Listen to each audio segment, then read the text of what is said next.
Welcome to another book talk with Tracy. I've been reading some selections from this book, Blood Ties, which is the second book in the three-strand cord series.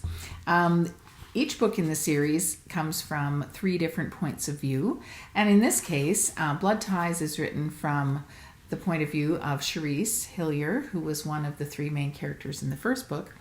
Her brother, Dirk, who was also in the first book and who had a near-death experience at the beginning of this book, if you listened to the prologue.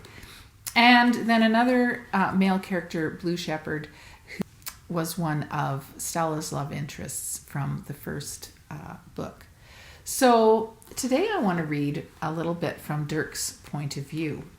And Dirk is kind of an interesting character. And he has tremendous growth, I will say, in this book. One of the things I really like about this book is the growth that we see in all three characters.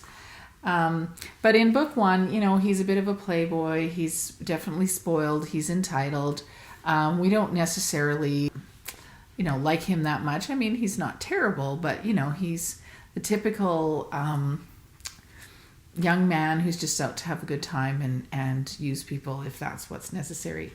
Well, the course of the first book, he discovers that he is in love with someone who does not reciprocate his feelings.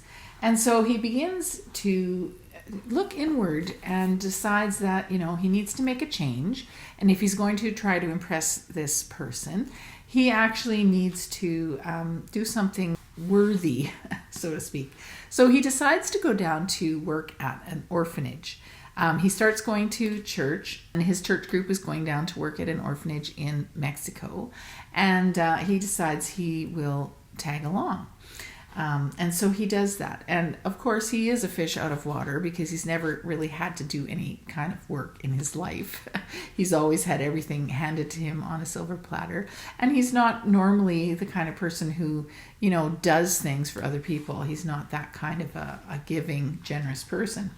So there are some, interesting, some funny moments at first as he's learning, but he is. And so in this particular one, it's from chapter 11, we see that he's been down working hard as a manual laborer, and he's actually beginning to like it. So here we are beginning in chapter 11, and this is from Dirk Hillier's point of view. During the next several days, Dirk discovered muscles that he never knew he had.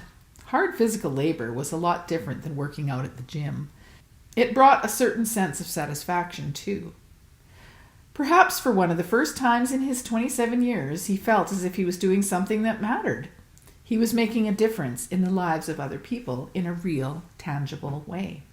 Not to mention, he'd discovered a whole new skill set. He was actually getting pretty good with a nail gun. By the end of the workday, the lukewarm shower felt absolutely perfect. He was famished by that time, too, ready to wolf down the plain fare in the allotted time with no qualms whatsoever. Even the narrow bed felt heavenly each night when he fell into it. He and Harmon, who is his bunkmate, hardly had time to exchange a few pleasantries about the day before they both drifted off. Not that they didn't have plenty of time to talk during the day. Harmon had taken Dirk under his wing, so to speak. Not only was the older man teaching him a few practical skills, but they had deep conversations about what it meant to be a follower of Christ. Dirk had never heard things explained in quite that manner before. Despite a month of sermons back in Boston, Harmon talked about Jesus as if he were a real person, a friend. There was only one downside to the last few days. Dirk hadn't had a chance to spend any time with Anne-Marie. This is a nurse that he is now interested in.